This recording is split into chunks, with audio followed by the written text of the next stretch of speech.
back, people, and today we're working on film on Jordyn Brooks, Miami Dolphins linebacker. This is going to definitely be one of the only positive ones we'll see from this last game.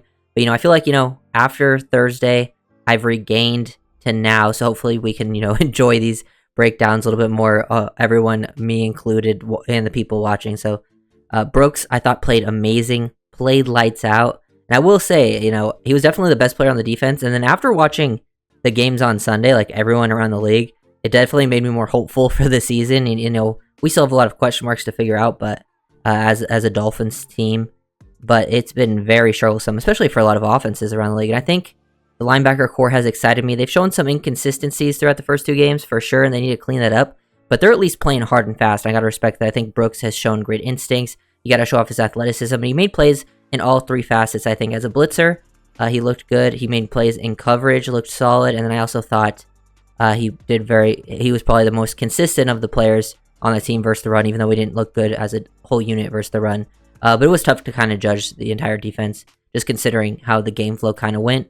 But really, really like what I've seen from Brooks. He had some inconsistencies in week 1, but you could see the flashes, and then really got to show it off in week 2 with his skill set. So hopefully that second level, playing at a higher level, and then when we can get some more help up front when injuries happen and maybe some of the younger guys start to come to their own, the defense is really going to have to carry, and the signs are there, but there are some people that do need to be put on notice, I think, across the board, especially the veterans. But Brooks is not one of them. This is a really, really good play. Dolphins run quarters down in the red zone, and the Bills do a nice setup here. They get Curtis Samuel out of the backfield, motion him out to the side here, and get him a one-on-one versus a wide receiver. This is Curtis Samuel, an explosive wide receiver, and Jordyn Brooks has to cover him one-on-one out in space. This is a tough ask. They have their tight end basically work up into Ramsey and try to pull him across, so they basically double Dalton Kincaid, and Brooks gets isolated. He gets out of it very quickly and then makes a play at the catch point. Such a tough ask for them to put him out in this window, and he makes it. That's what you need to see from his position in the system. Sometimes you're going to get isolated one-on-one. Can you make an athletic play like this? Brooks has the athleticism and the instincts, and then knocks the ball out. He doesn't get overly physical either. Like he was going to turn his head, but you could tell he's like in a little bit of a panic mode. It is not natural for a linebacker to be in this position, but he doesn't panic, at least when he's getting physical. Like when he starts to get touch the receiver, he doesn't go through him. He just sticks out his hand when he sees Samuel stick up his hand and then knocks it down. Just really, really good stuff there from Brooks. Definitely the biggest positive, I think, on defense, and then I think Achane was the biggest positive on offense. I wonder if it's just Brooks is a newcomer, so maybe he didn't have that mental block some people have, some Miami Dolphins players have versus the Bills for some reason. We'll see how the rest of the season goes. I mean, we play Seattle next week. Seattle just won in overtime versus New England. I think they're definitely beatable, even with Skylar Thompson at quarterback. And hopefully, there's a lot of people talking about things. We saw the report came out today that Tua not planning to retire, or that came out on Sunday. I'm recording this Sunday night, but yeah, really good stuff from Brooks. Here's a nice play versus the run. He identifies the puller. This is good stuff. So he's keying, through this. He sees this tackle pull, so he starts to shuffle. He's reading his keys. He's staying square. He identifies the center climbing up to the second level, staying square, patient, wants to beat him to the point of attack, so he crosses his face, gets underneath, tries to fit in this hole. Once he sees that this running back's going to bounce to the outside, he flies over, basically becomes like a guy who sets the edge, and then forces the running back into all the help, and he's there to slow that down. So just really good at job keying, processing, beating blocks to the point of attack, showing off athleticism to get to the outside, and then forces the running back into David Long and defensive line help too. Really, really good play there from Brooks. High-level stuff. And he just started making plays, impactful ones. This is another one where he slips a block from a tight end. He just has a good feel for this stuff. I feel like he's not the type, he can take tight ends on at the point of attack. I think with the offensive line, he's going to more try to avoid you, so he has more of an instinctive feel for this kind of thing. Bills kept running duo. They're running duo up here. He avoids the tight end one-on-one. He slips the block, feels his momentum, and all this space is going to open up, and then boom, good hand placement, and then he starts to change direction as he hits the ground to get James Cook in the backfield. So just another really good, solid play from him. I think even some of the bigger runs, it was away from him, so even the ones that were a negative play for the Dolphins run defense, he usually wasn't involved just because of where he was aligned.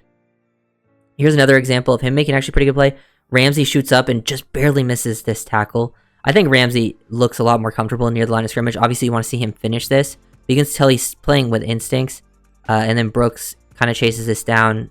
You can see it better from the back end. But he identifies the flow of the motion. He identifies the the outside zone. They're running pin pull they're running crackback with the receiver. He identifies it. Wants to get to the outside. Sees Ramsey's going to meet him there, so he gets to the outside of Keon Coleman to like basically become a guy who's a force defender. So he's in a good spot there. Cook just full momentum changes of how he breaks the tackle and goes back the other way. Brooks, we actually watch Brooks and Cook. They're kind of doing the same thing actually. Hand on the ground, change direction, and then works in flow to help come back and make that tackle where he gains about like 3 yards after getting slowed down in the backfield. It's just good high effort and motor there from Brooks. This is another example of him stacking and tracking. Love to see this as an example. Another duo concept. Now, usually when duo running backs are reading the linebackers on these concepts, and duo, you can tell. It's hard to tell the difference between duo and inside zone because of how it's blocked. But if you've seen the outside tackle, this guy just sort of, is cutting off here. He's not going with the flow of the play. So it's not inside zone. That's how you tell. And then he's just working out the double team. He's keying through all of this trash right here. Gets over the top. Doesn't allow 76 to get hands on him. Stays in phase with the running back. He works through the hole and helps, make that tackle with like a few other people at the line of scrimmage. That's just good patient play, good instincts. He's staying square the whole time. Good active feet. Works laterally. I think those are all important things that linebackers definitely need. And then when as a blitzer, I think he looked pretty effective. Like he only got a few blitz attempts, but he got after the QB and definitely forced quick throws. And here, right before this, he's actually communicating with David Long what they're going to do. They both show blitz, and he's actually going to become like the force guy. He tries to take 64 out of the play, but he basically takes both and still splits in between them, and then also gets Long a free lane, so they get after Allen. The ball goes out to the flat. It ends up being completed just because they kept it wide open.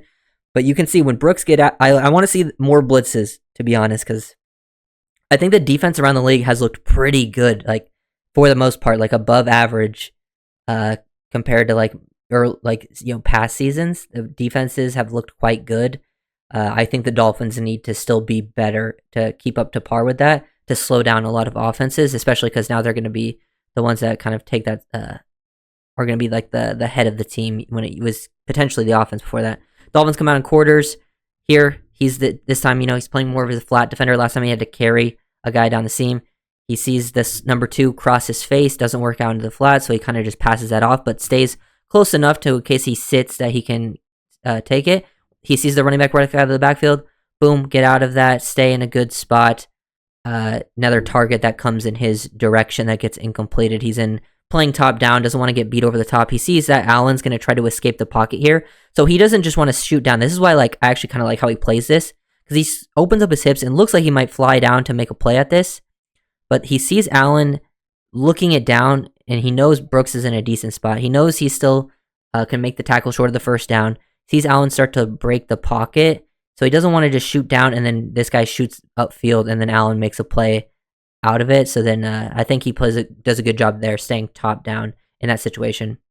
Another example of him just being, isolated on linebacker, matching him, playing top down, staying square, patient, get hands on him, doesn't allow any separation on the number 2 receiver, working into his area, and this time it's Dalton Kincaid. So doing it versus tight ends, running backs, receivers, he kind of just was in a good spot. Like, I know, if you ask Seattle fans, they would say he sucked in coverage because that's what PFF graded him as. But I think PFF has very flawed coverage grades for linebackers and how they grade them because they only grade targets. They don't always grade, like the play I just showed was not a target to him, so it wouldn't have gotten graded. So that was a good example of like him being in a good position coverage-wise. But he's been really, really solid for the Dolphins. Has the athleticism and the instincts. Here's like a delayed blitz. He gets to good path, forces Josh Allen with his getting after it. He has a good feel for this stuff, like feel for space, finding those open lanes to work after, and then he obviously has the burst speed to close, and it forces that out, and then Chop pursues the ball. I broke that down in my other video.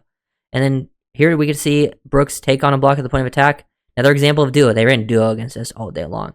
And then he takes on Dawson Knox at the point of attack. Square, comes off of it, helps hold that to like a 3-yard gain. I like seeing that type of thing in his game because it's not going to be like what he does a whole ton of. Stack and shed type of linebacker. He's more of an instinctive one. And David Long is more of your run stopping guy. And Brooks is more of he can do more stuff in coverage. And I think he's a little more well-rounded. like I would say he's better versus the run than Long is in coverage. So hopefully they can continue to play off of each other and just get more and more comfortable, because I think they've had some problems with inconsistencies, especially in the first game with like communication and stuff like that. But I really need to see some improvement for the Dolphins defense. I think up front, like all around, can't really just rely on Jalen Phillips because he's getting double teamed a lot. Need other guys to make impact plays. Need some people to get healthy, and then we need Chop Robinson to play, I think, more significant snaps because the rest of the edges really aren't doing it yet. I would even like to see Kamara potentially get some reps out there because I think he can make some plays as a runner.